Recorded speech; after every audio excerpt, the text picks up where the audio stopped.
Yes, Roger, welcome inside the coaches room. Aaron, thanks for having me Well, or should I say, welcome in your business lounge. in our business lounge. Our business lounge, yeah. Yeah, no, I said before we hit record, okay, well, you have a great office. And yeah, okay, sorry, I have to be fair. This is the business lounge. That's what you said. It is, yeah. I wish it was my office.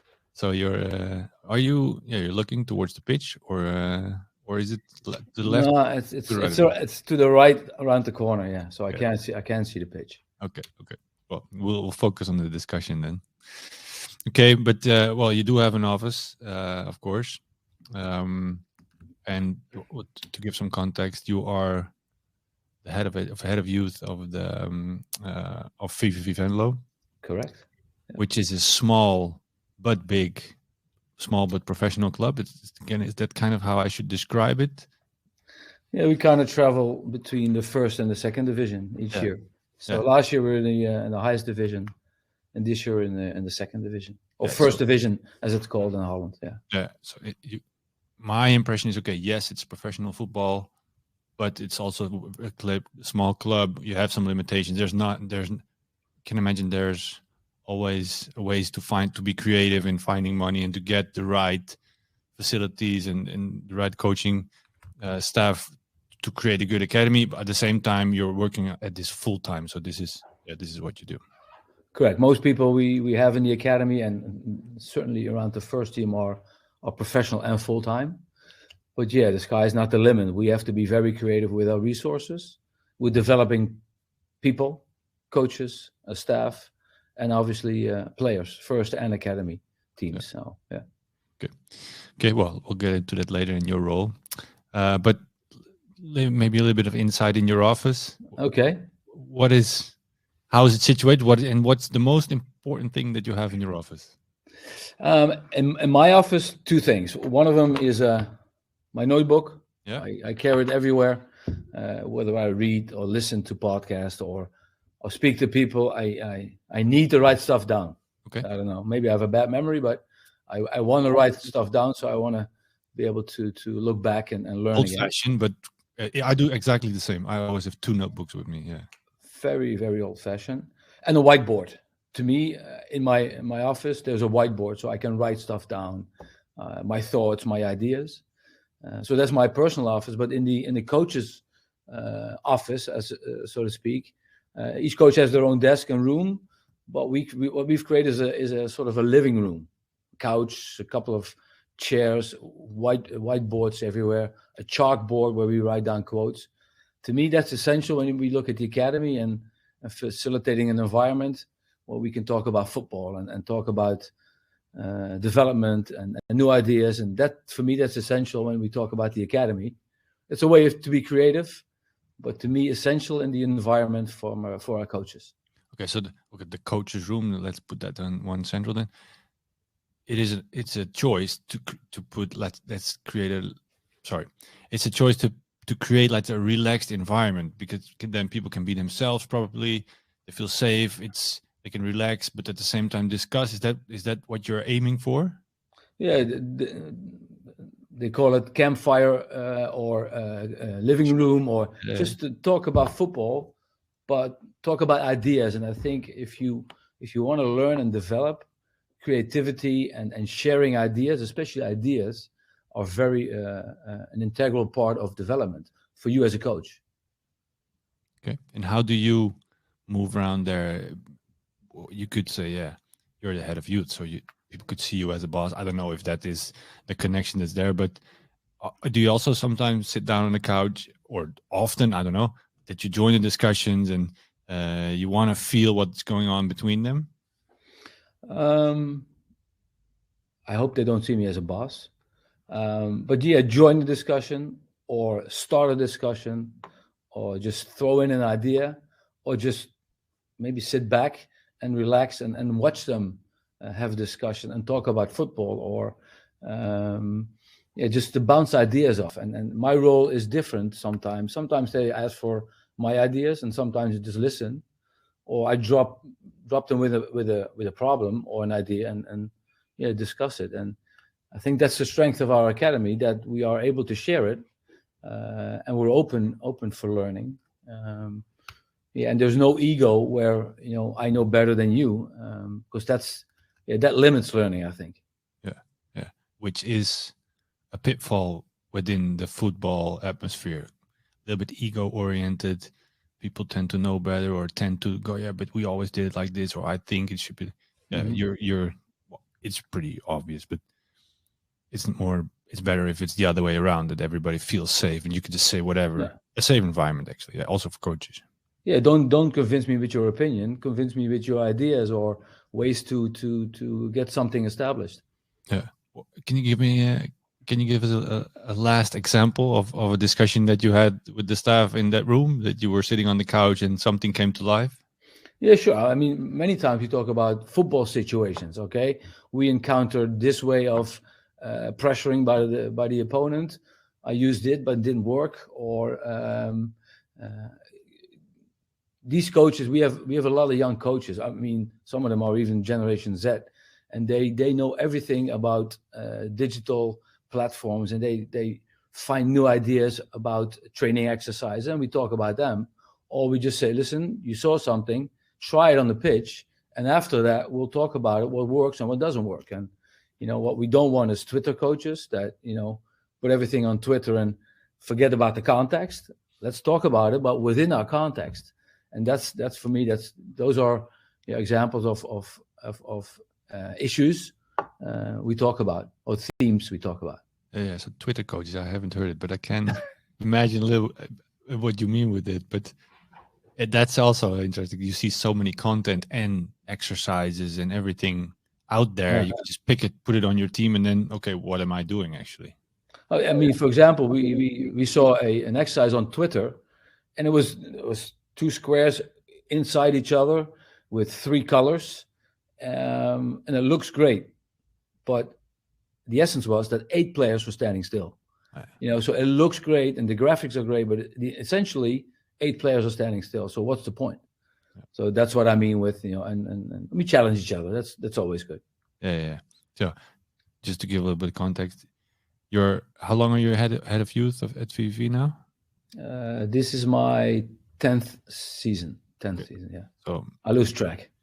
you lose. Well, let's say you're very experienced, and at the same time, besides your job as a head of youth, you also guide, let's say, upcoming or head of youth at the pro level. Well, you help in that education part at the coach education course at the KNVB. You're one of the mentors of new professional head of youth, right?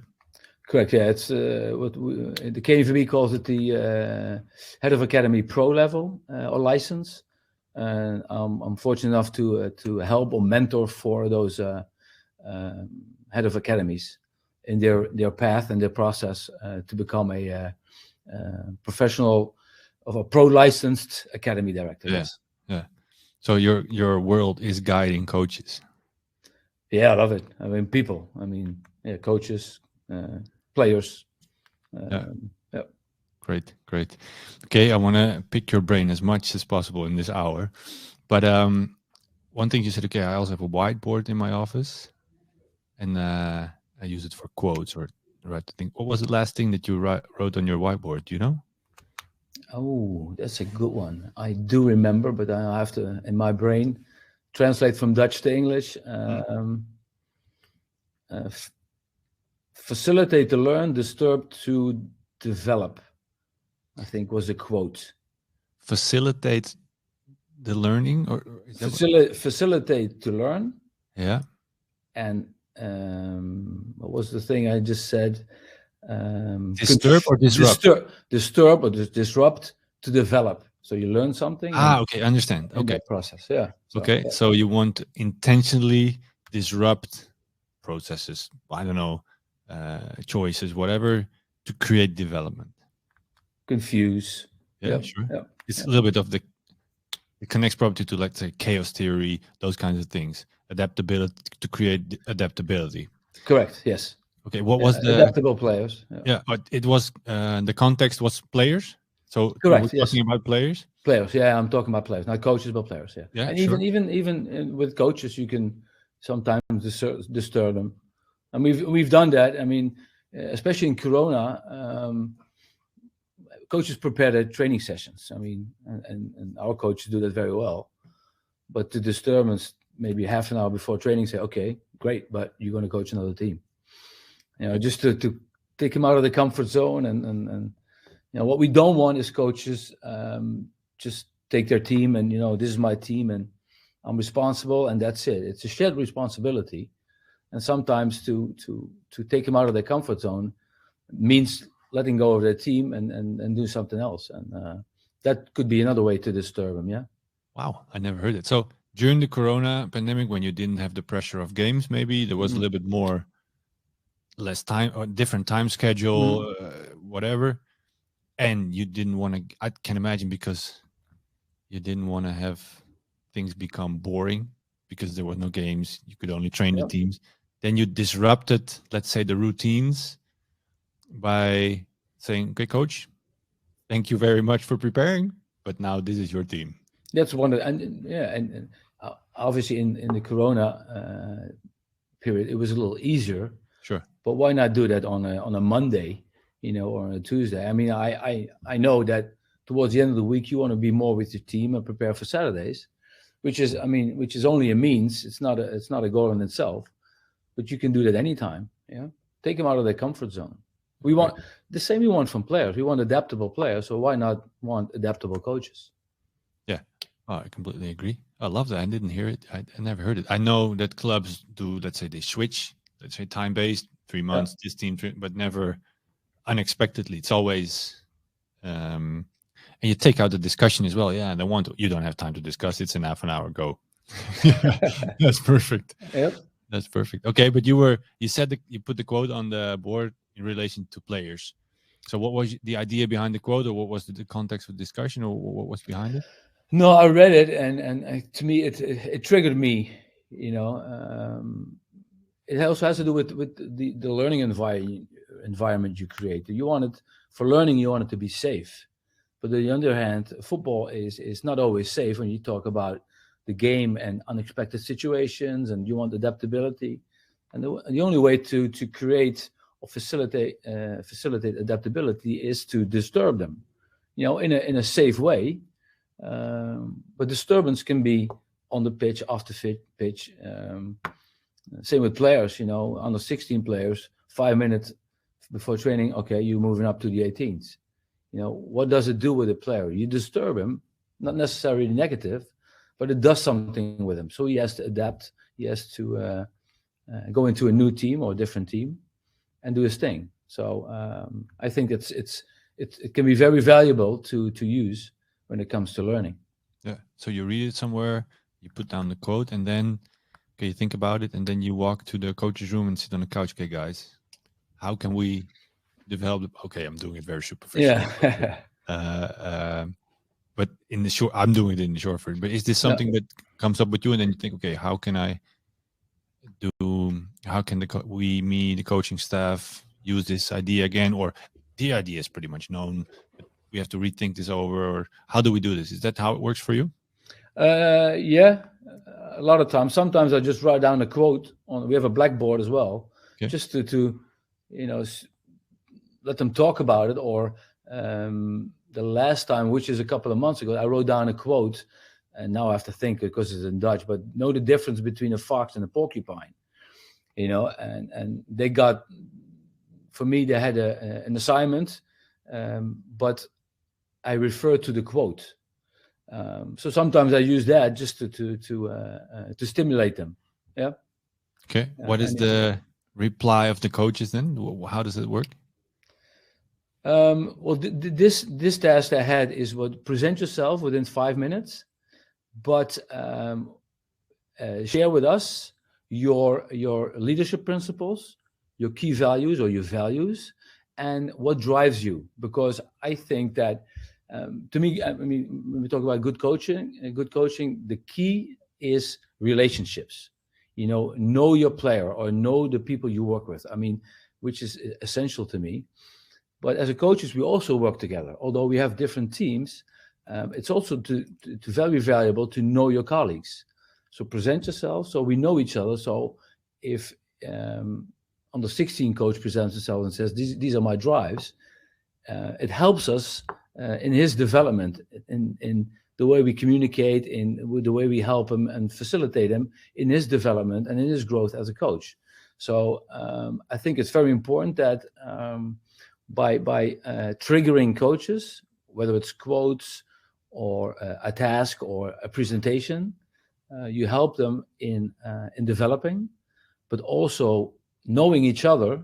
Not only your players, knowing each other will create an environment where it's more open and people are not afraid to share their ideas, but maybe even though they might not like it, there are uncertainties or I need help, and that's the environment we would like to create. And sometimes by a quote or by just dropping something, Sure.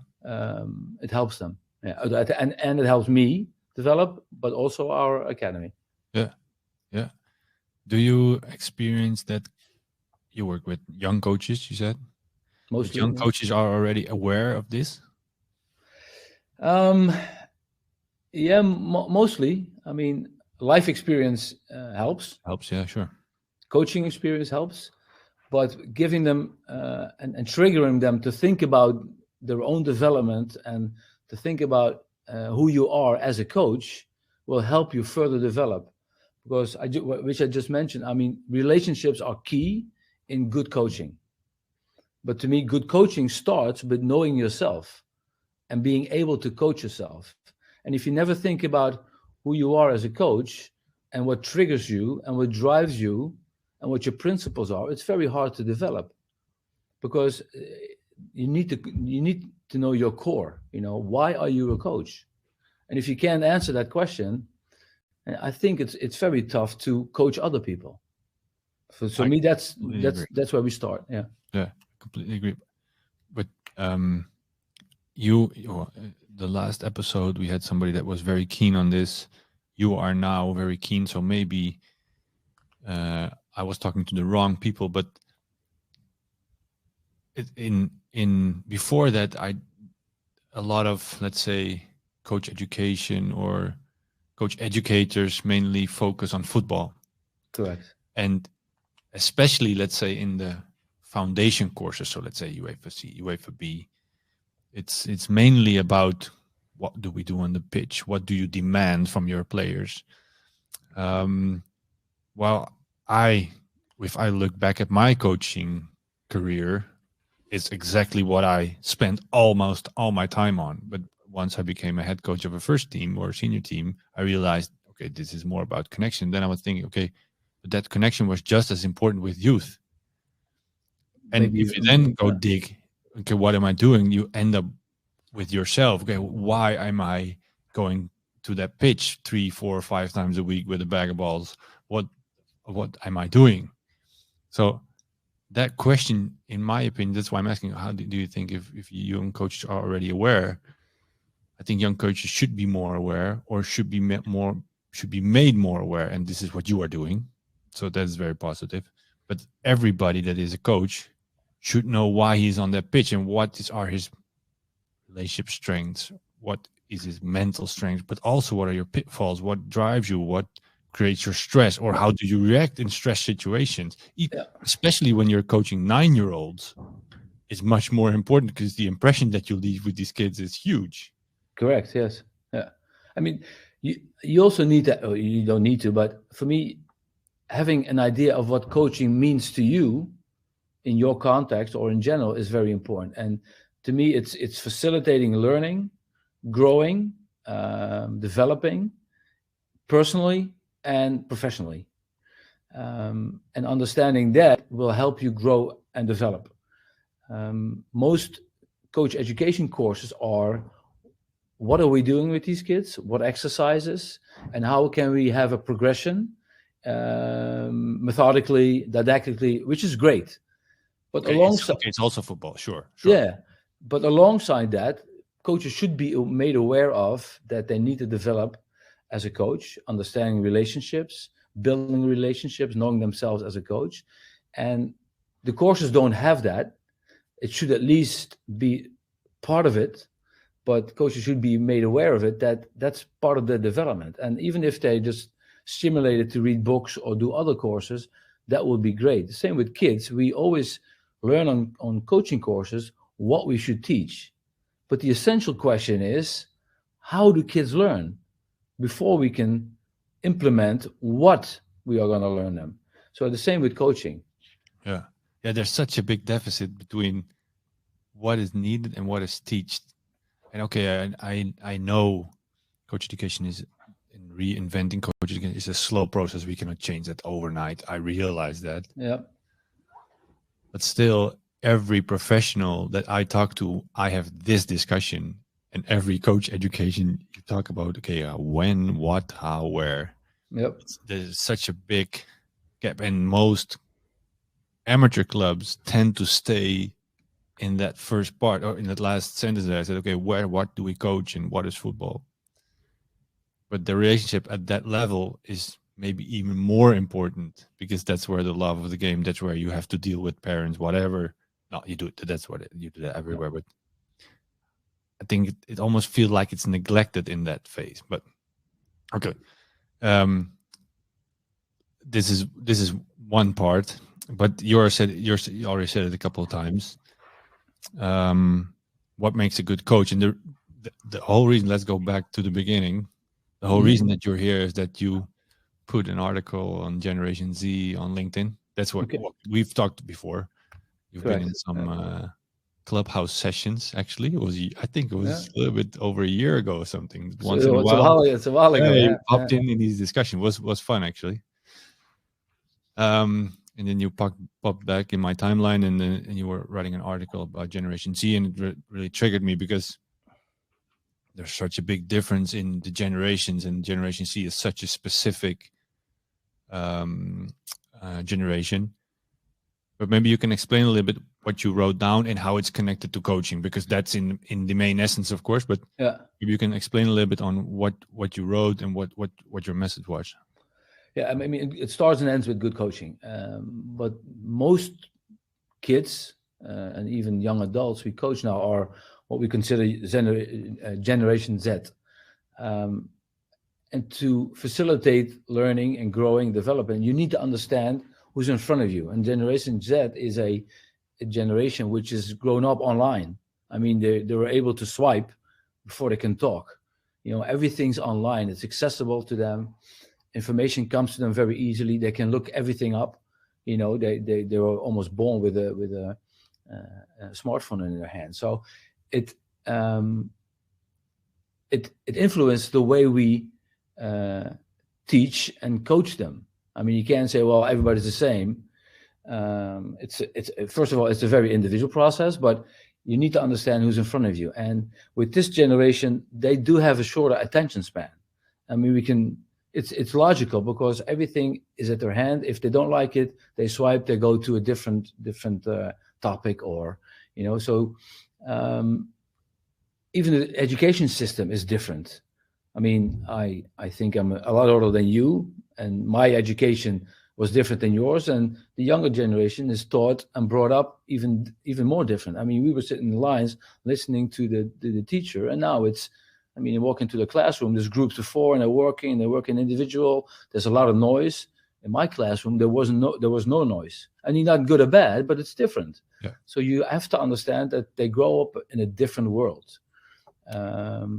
I mean, we see now the war in Ukraine. In the old days, we had one outlet, CNN, that reported the war, and you had to sit down. And now everything in every outlet, in every news, in every website, you can find information. So they're more in tune with the world. You know, they need more feedback. You know, and they always want to know why. And you can say, well, they're stubborn. No, they need to know why. And once you understand and discuss with them the why, they're in tune. They're with you. But don't say, do this because I say so. That doesn't work. You know, so it's a different generation, and each generation has their own challenges. But why doesn't it work anymore? Because they already know so much, so they need to connect the dots. Well, basically, you can't sell them BS anymore because they can look everything up. You can You curse. know, You can swear in this podcast. to me, BS is swearing already. Okay, You okay. know, so and they switch after about 6 minutes. They switch to a different task, and you can say, "Well, they don't have an attention span." No, that's true, but that's the way they're brought up. You know, so for coaching or your discussions or talks or even exercises, understand that you can't do an exercise for 30 minutes and understand and think they're going to keep their attention with you. You know, so it's once again it starts and ends with good coaching, but you need to understand who you're working and who you're dealing with, and then your good coaching has more effect on people. Yeah. Okay. So that's part one of good coaching, knowing who is in front of you, and especially Generation Z, because okay, internet was around when I was 13, 14, but you had to dial in, so you had to like wait 2 minutes before you Yeah, could go online. It was the slowest thing ever. yeah, So I am, let's say, 2/3 online in my life. Maybe for you it's half half. I don't know. I'm not gonna guess your age. no, you don't have to guess. I'm 55. 55. Okay. Yeah, And for these kids, it's always been there. We all know the babies that already swiping on the TV because they hmm, think it's a screen. Like you said, before they can even talk. That's just little kids. And then yeah, the older they get, they are used to phones. Phones are highly addictive. We know this. yeah, Um, and if you swipe, something new comes up, or some programs like TikTok do the swiping for you. They only give you 15 seconds of content, pop, pop, yeah, pop. And we all know, okay, we all know this is not the way that you want to get people's attention, but it's out there. yeah. Um, But if you uh, know that you know they can only keep their attention very short, make sure that your message within that 10 or 15 seconds is spot on. You know, don't drag it out or they that's the way it is. I mean, sometimes I hear, well, they're a little bit lazy. No, they're still competitive, but they want short-term goals. You know, and if they do have short-term goals, they want to share it on Instagram. And we say, well, it's attention or attention craving. No, that's the way they're grown up. You know, and so we shouldn't say, well, or fight it. Use it. yeah, Use it in and your exercises. that's Yeah. what you said. We were talking on the phone a while ago, and you said, I said, how's that for you? Yes, I love that. That's what you literally said. My wife hates it, but I love it because also creates a lot of opportunities. You could also say, I'm a different generation, should be like the old days, blah, blah, blah. No, you really sincerely said, I love these new things and I love that generation. Why? I mean, we have four at home. They're all Generation Z. I mean, and they're all different, but that's the way they are. And embrace it. You know, and I'm sure my parents said the same thing about me when I was, you know, their age, 15, 16, up to 23. But embrace it and make sure you get the best out of them. I mean, and once again, that's coaching for me. Facilitate it, facilitate learning and growing, and you have to just approach them a little bit different. And they don't want to be micromanaged. You know, this generation doesn't want to be micromanaged. Include them if you want to achieve something. Include them in finding information. I mean, they swipe and they find it if you want to, if they want to. Use technology. These kids want to have clips of their own performance. They want to see themselves, and if it's very good, they share it on Instagram. I understand, but you can't deny the digital world in coaching these kids. So that's why I think it's very important that embrace it. Yes, it's different, but your job as a coach is to facilitate and help them grow as a person and as in our case, a footballer. So, um, Can you you give know, an example how you implement these things into your in daily coaching, or how coaches at your club do it? For example, maybe team talks or whatever, video selecting. How do they do it? Or how do your coaches do it? yeah, yeah. We use visual content a lot. So we have videos and clips of games, sometimes of training, and use that on their.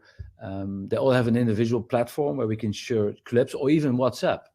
But also send them video and say, okay, give me 3 or 4 examples of something that we can work on in training, or give me good examples of what we of your decisions. include them. Don't write too many long messages. They don't read them. They want to have visual content and use it. I mean, a picture is worth 1,000 words. So use that in their development, or let them find their own good moments in a game. Yeah. Okay. So they all have this app. The game was on Saturday. The coach says, "Okay, guys, Monday, I want to see 5 good clips of everybody," for example. For example, yeah. And they sit down with the players, show them, or Yeah. you show them to the team. I can imagine also. Yes. So Yeah. good moments of the team. For example, I'm starting to brainstorm already, but these are things everybody can do as well.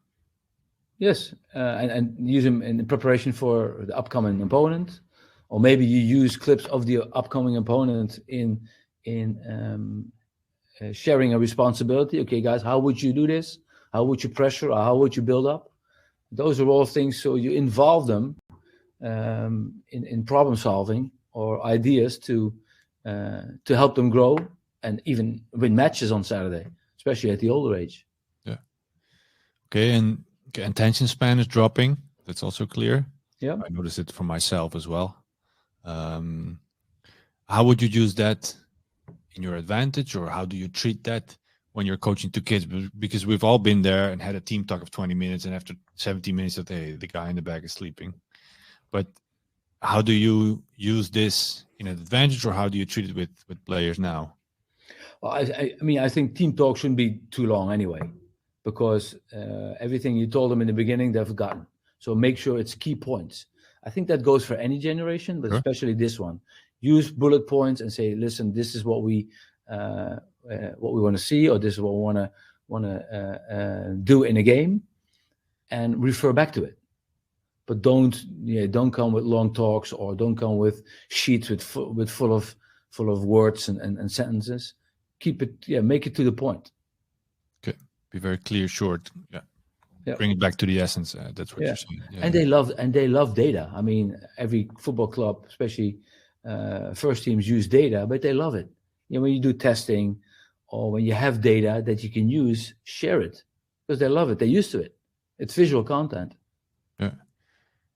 If I'm thinking about let's say age 13 to 17, puberty, a lot of things are changing. How do you make sure that showing these videos, and you could also be very self-aware, and your mistake is there on the screen and your whole team is watching, especially I think in Generation Z, because they are very, how do you say that? And they're very aware of if something is successful, in whether it's likes or social approval. How do you deal, because everything is out there, it's on video. How do you make sure that the environment stays safe? I don't think you should use mistakes or too many mistakes when you talk about team meetings. In individual meetings or talks, you can use them.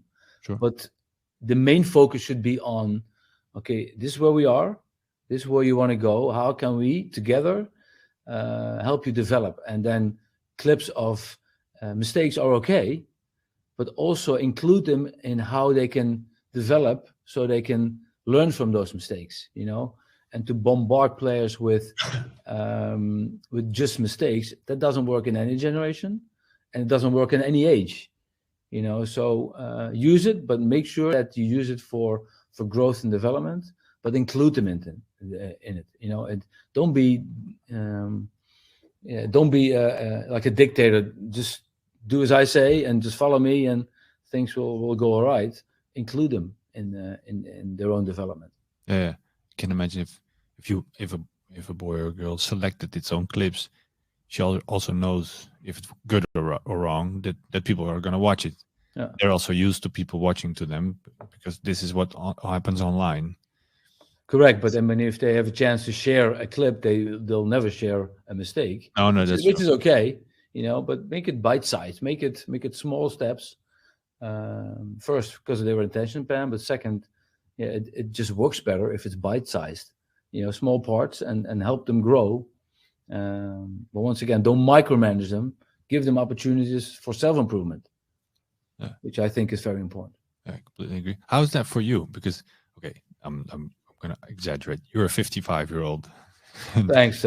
these guys are are 13, 14, 15. So you need to keep up with this as well. You need to transfer to their thoughts or know how they think. How do you do that? By having a couple at home. Yeah, sure. You That have helps. You to. have four. You have four cases at your dinner table every day. um, but also keep up with their role models, keep up with their lingo. What music do they like? And sometimes I really think it doesn't even sound like music, but try to stay in their world, because eventually my job is to facilitate these players. It's not about me, It's you shouldn't make coaching about you. Coaching should always be about somebody else. You should know yourself and develop yourself, but it's not about me. So how can I facilitate them and help them and assist them if I'm not interested in them? And once again, sometimes I listen to their music and think, you know what? If I would have played a record backwards, upside down, and scratch it, it would sound better. But that's the way it is. So yeah, show interest and yeah, show interest. Yeah. Yeah.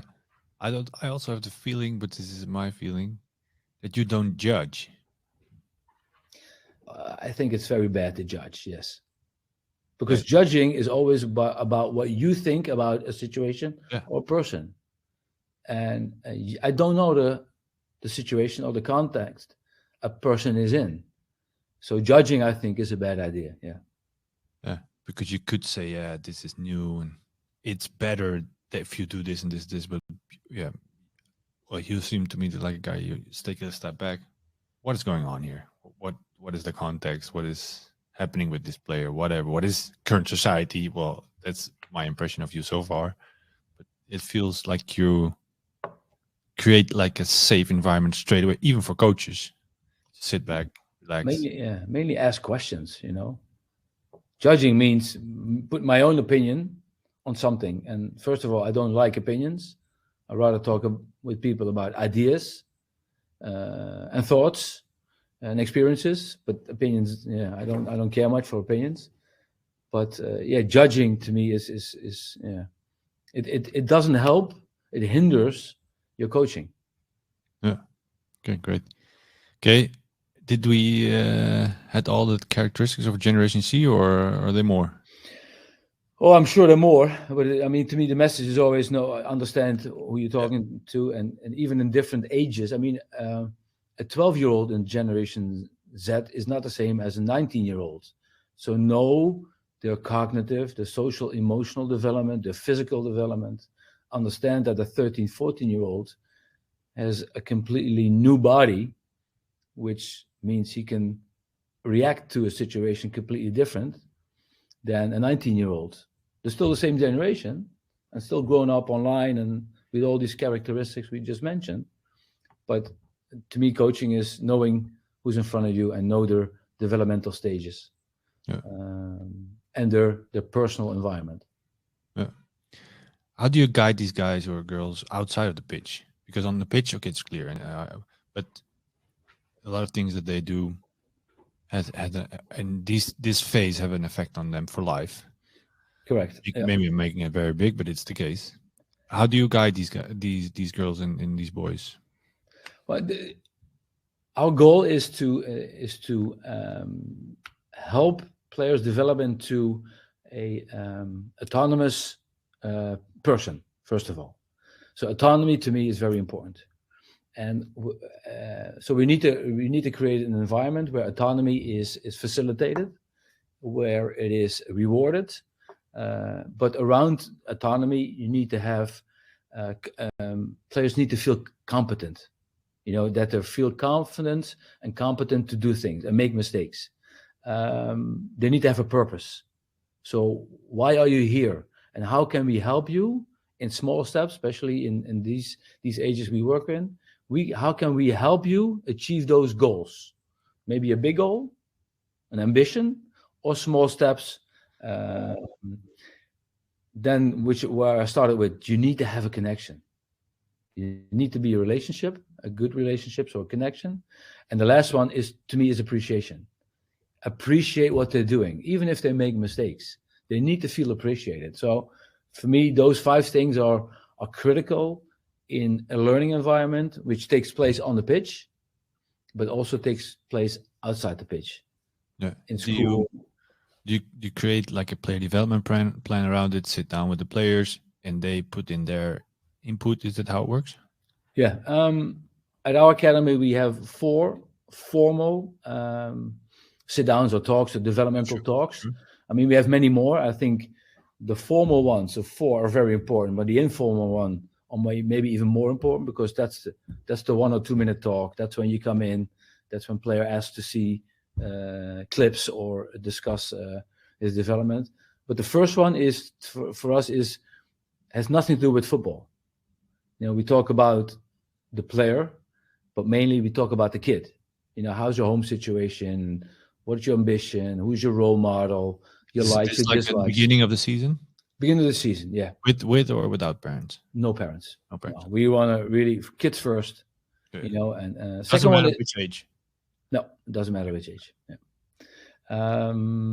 Second one is with parents. That's sort of a status report. Okay, where are you? What goals did we set? What do you want to work on? What are your strong points? And where are we? Which is with parents, because I think inclusion of parents is very important. But it's still about the kid. They're there.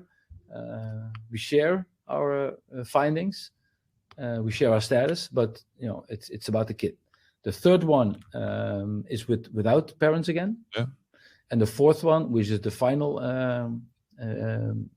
meeting, is with parents again, because that determines whether, and they know already, what's going to happen next year. We do have players that are cut, but our goal for the whole academy is that we have at least 90% of players stay within the academy. Okay. So we don't drop kids in the foundation phase. So up to 12 years, you cannot be dropped. Okay, you can either be in and stay in till you're 12. Yeah, till we make a decision when you go to the under 13s. That also means they have to go to school here. So it's a big decision. Sure. In the next 2 years, they cannot be cut. And each year, 14, you cannot be cut. No. Okay. Then each year after, yes, you can be cut. But just for example, we evaluated yesterday or the last couple of weeks, under 16s, under 18s, nobody is cut from our teams. We have 2 players that will stop at the end, but that's their own decision. Sure. And you can't avoid that you sometimes have to cut somebody. But we like to keep it to a minimum, yeah. Because we do believe in growth and development. Especially at that age, it's very hard, for kids. So we have 4 formal talks about development that we have scheduled each year. And if we connect these 4 moments to Generation Z, what we're talking about, a player knows very well what's out there, and he probably knows itself more and more because he's seen himself already lots of times. Mm-hmm. How is the input of a player in those talks? Does he prepare his goals, or do you prepare together, or do you prepare them? No, player prepares them. It's completely, his development. Fully 100% the player. Yeah. And once again, the coach has an idea about those developmental issues or things he needs to work on, his strong points. He gets feedback on them, but he gets feedback throughout the year. But it's his plan. And if he decides to write down 5 or 8, that's up to him. Yeah, it's his plan. Yeah. Okay. And now I can hear everybody think, yeah, but how would a player of this age, let's say 12 to 15, knows what good's for him? If he is a right back and he wants to be his wing back, but he's not fast, do I need to talk him out of it, or should I leave it like this? How do you treat those moments? Now, obviously, the older the players get, the more position specific our development is. So yes, if we have somebody that's the way we want to play, he's a right back, and he runs the 100 meters in 18 seconds.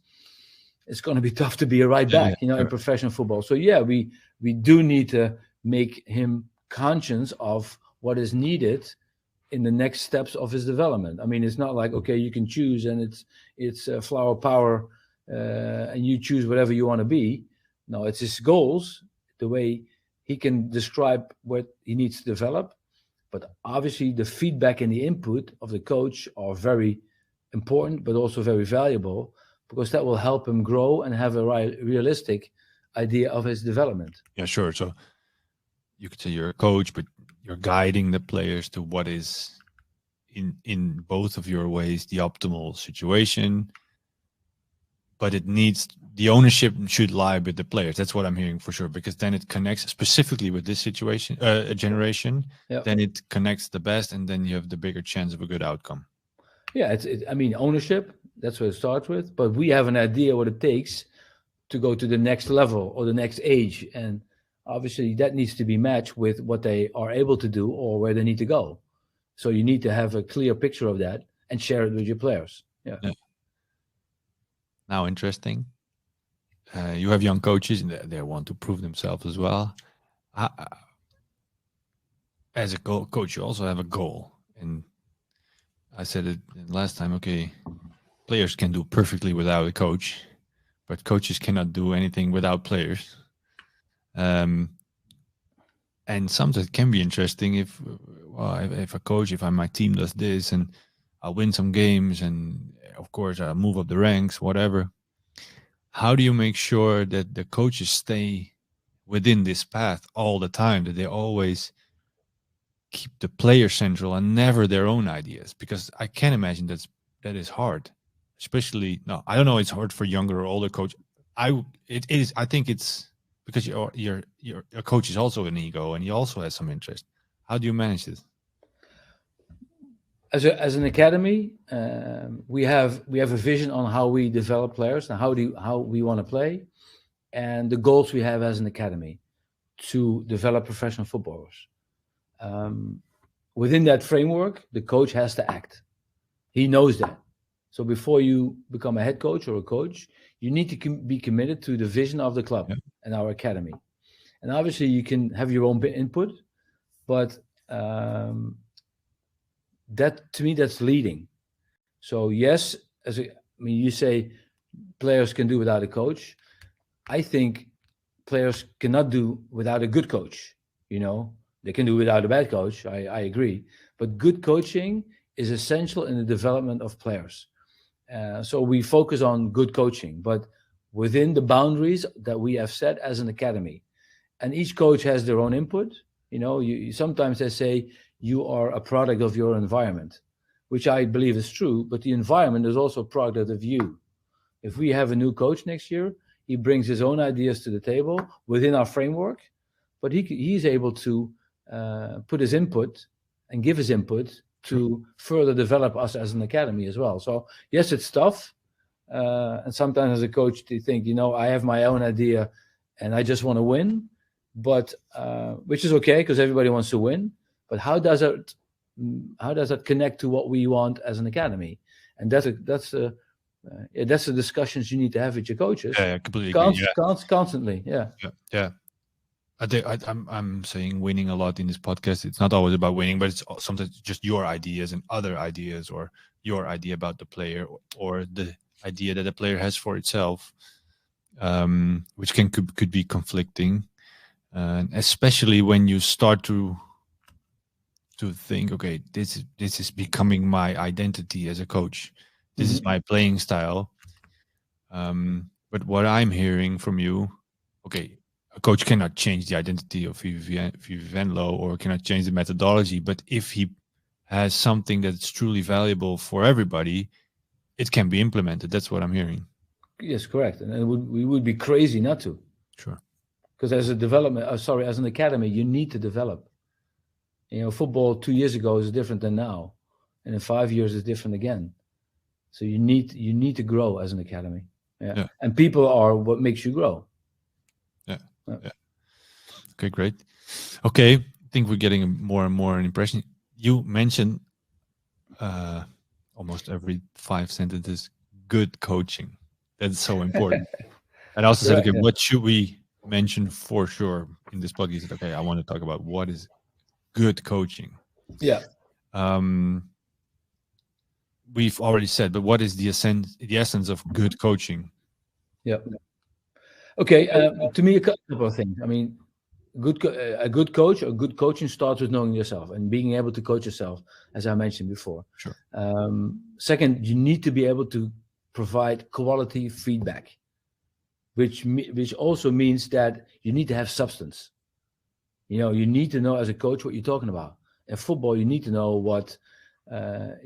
about tactics and technical development. So you need to have substance. You need to have quality in yourself. You need to create a safe environment with the 5 criteria I just mentioned.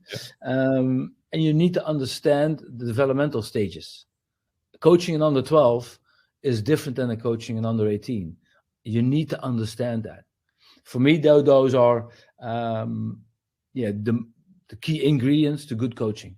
Facilitate learning, growing, development, personal and professional, or as a footballer, and having those key elements in it. To me, that's good coaching. Yeah. And where do you start? With yourself, knowing yourself, understand yourself. How do you learn?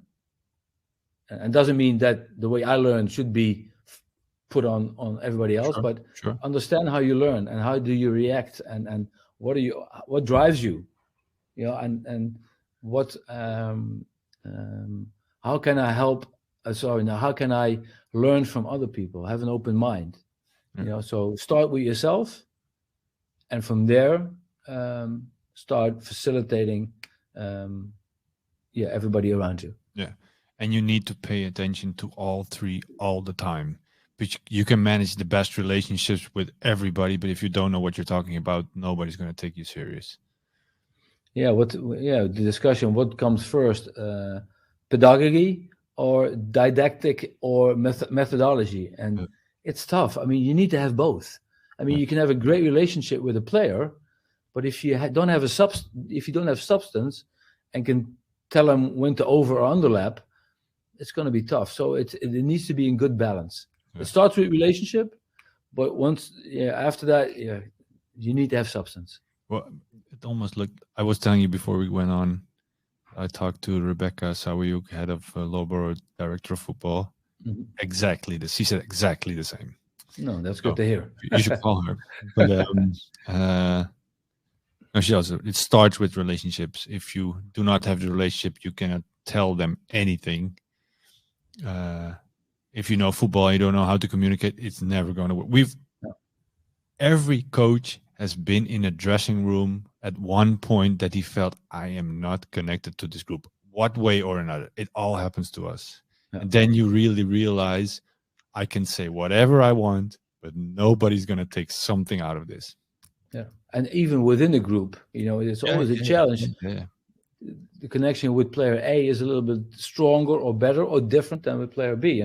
And how do you manage it? Because as a coach, regardless, you need to get the best out of both of them, and that's always a challenge. Yeah. I'm thinking to things. Yeah, you're completely right, because you think you can have a group, but there's always 2 or 3 that completely learn differently or don't. Everybody that thinks now that he was in front of the board and these 15 kids or 20 players in front, this is what happens almost every week. There's never a perfect run. No, you can't coach a team. A team doesn't learn. You can coach all the individuals within a team and make sure they work together, but you can't teach a team.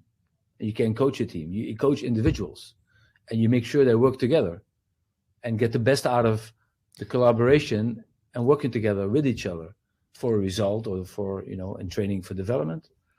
You can't say, I did a great job coaching the team.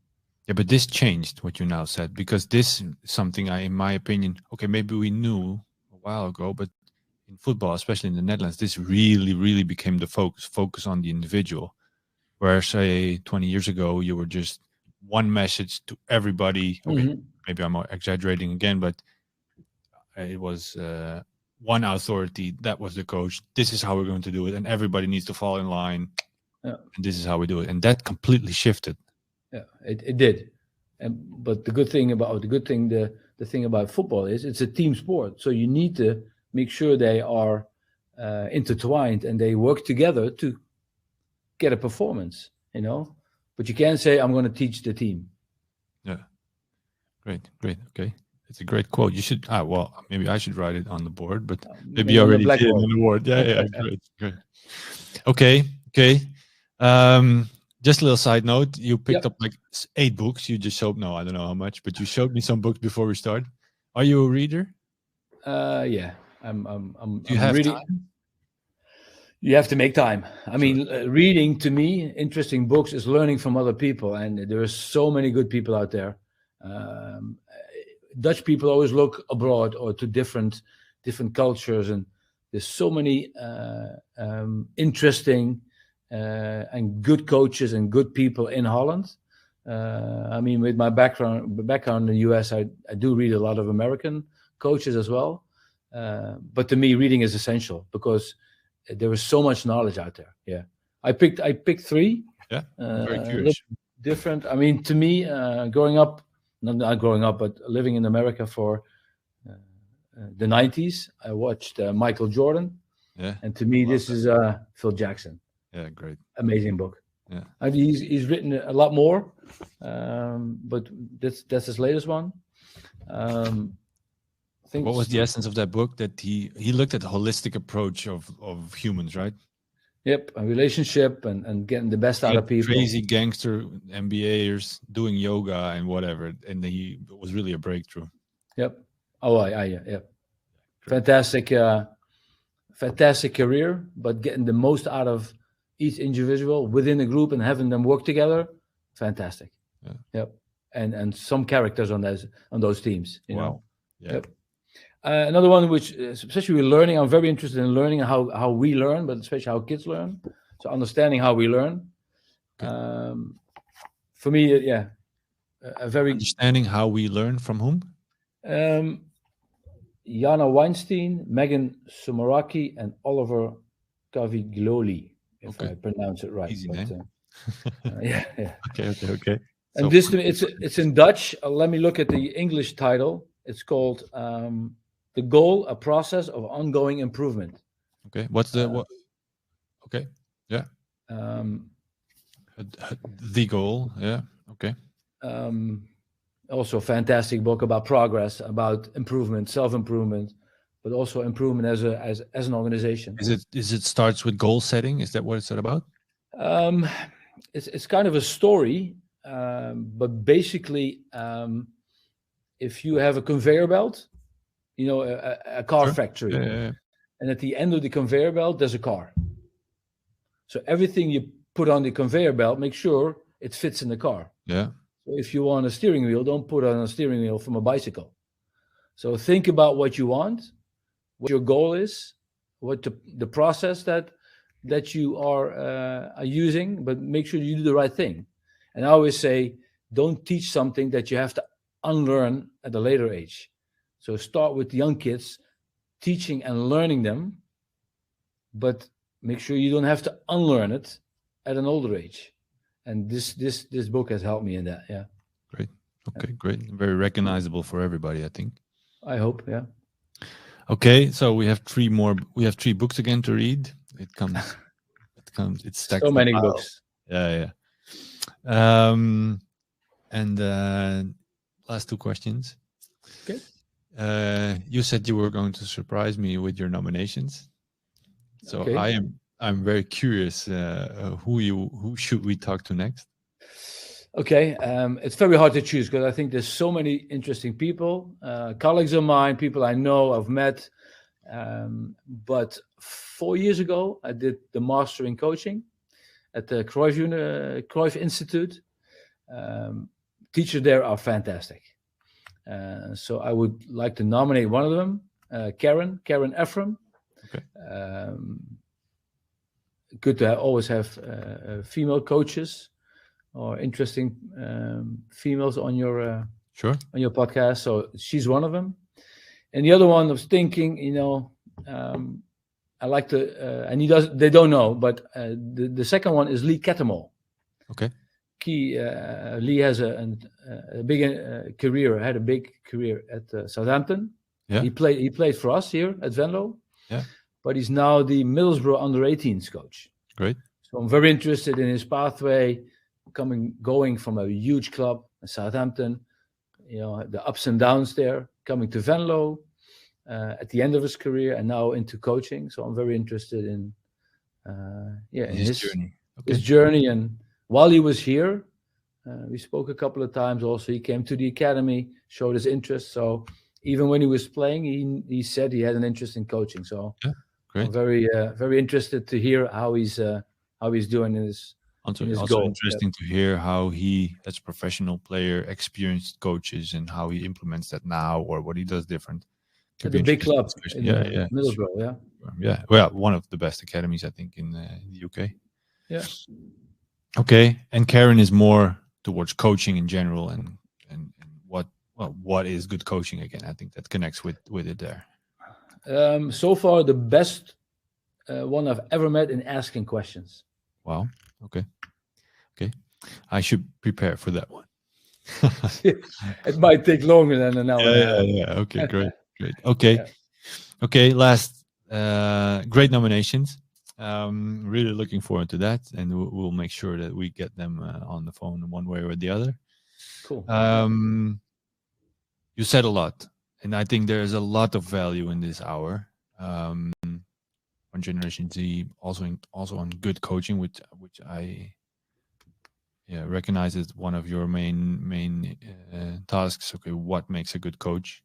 What would be your main advice to aspiring coaches that want to be better, or coaches that just want to be a good coach? Learn. Be open to learning. Try to get information. Get information from different angles, from different coaches, from different walks of life, from different sports. I mean, there's so many good coaches from different sports that we can learn from. So for me, be open for learning. Okay. And never stop learning. I mean, maybe that's the best advice. Yeah, great. Okay, great conclusion to a great hour. It flew by pretty fast. It's very quick. Yeah, you said 45 minutes, but sorry. Well, I say that every time, but I never reach it. No, that's what you should do. 45 minutes, easier to listen. I don't care. So, okay, Roger, thank you very much. It was a joy to talk to you. Thank you. It was my pleasure. Thank you. Speak soon. Okay, ciao. Bye. Bye.